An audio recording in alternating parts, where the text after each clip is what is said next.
হযরতে সুলাইমান আলাইহিস সালাতু ওয়াস সালামের জমানায় সুলাইমান আলাইহিস সালাতু ওয়াস সালামের এক উম্মত একদিন সুলাইমান আলাইহিস সালামের কাছে যাইতেছেন। যাওয়ার পথে একজন ব্যক্তি তার সাথে আইসা তার সামনে চোখ বড় বড় কইরা তার দিকে তাকায়। তখন সে ভয় পেয়ে গেল ওই চোখের দিকে তাকাইয়া।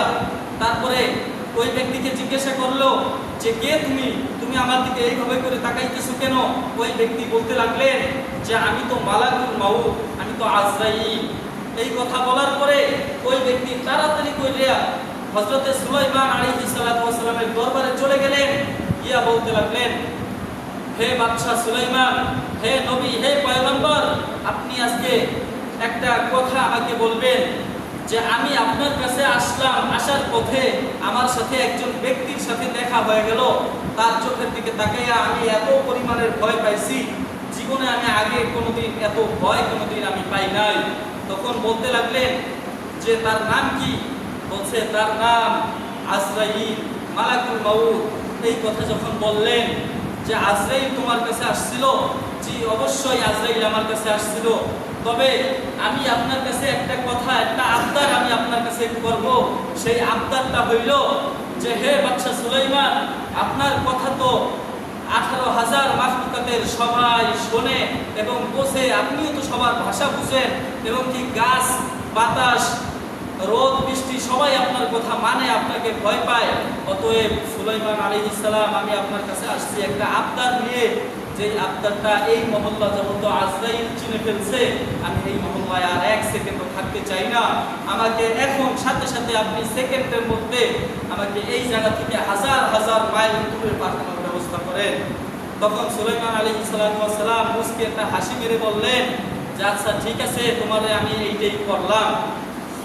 সুলাইমান আলাইহিস সালাম তখন বাতাসকে ডেকে ডেকে বলতে লাগলেন যে হে বাতাস, তুমি একটা কাজ করো, এই ব্যক্তিকে মতান্তরে আমি আমাদের হিসাবে বললাম যে 7 সমুদ্র 13 নদী পার করে মতান্তরে আফ্রিকার জঙ্গলে পাঠানোর ব্যবস্থা করো।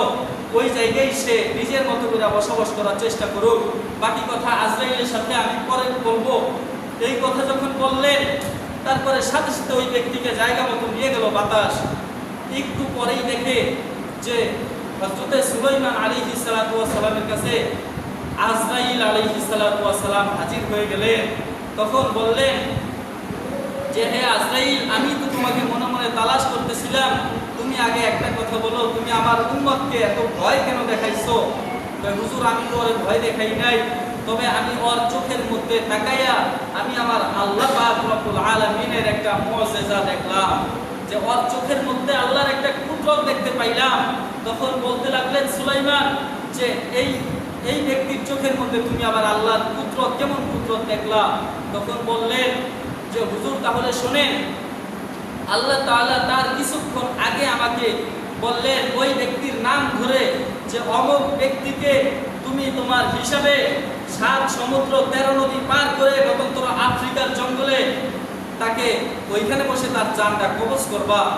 এখন আমি সাথে সাথে ওইখানে ছুটে গেলাম, যে দেখি ওইখানে কোনো মানুষ নাই, ওইখানে মানুষ থাকলে ও নাই, আমি ওর জান কিভাবে কবজ করব? এই কথা বলার পরে আল্লাহর কাছে বললাম, হে আল্লাহ, ওই ব্যক্তি তো এখানে নাই, আমি ওর জান এত তাড়াতাড়ি ওরে এখানে আনবো কেমনে? এইখানে যদি কোনো দ্রুতগামী কোনো বিমান দিয়েও আসে, তাহলে এটা কয়েক বছরের রাস্তা, এখানে কিভাবে আমি ওরা আনবো? এত তাড়াতাড়ি ওর জান আমি এইখানে কবজ করবো কিভাবে? তখন আল্লাহ তাআলা বললেন, সেই চিন্তা তো আর তোর নয়, সেই চিন্তা তো আমি আল্লাহর উপর ছেড়ে দে। অতএব তুই ওই ব্যক্তির সাথে আগে দেখা করে আয়, ওই ব্যক্তিকে দেখে আয় যে ওই ব্যক্তি কোথায় আছে। এখন যাইয়া দেখে ওই ব্যক্তি যে সুলাইমান আলাইহিস সালামের দরবারের দিকে যাইতেছে। তখন ওই ব্যক্তির দিকে আমি তাকাইলাম, আমি তখনও কিছু বুঝতে পারলাম না। তারপরে যখন ওর মৃত্যুর সময় হয়ে গেল, তখন আমি সাথে সাথে গেলাম, যাই দেখি 7 সমুদ্র 13 নদী পার হইয়া ও ওইখানে বসে রয়েছে।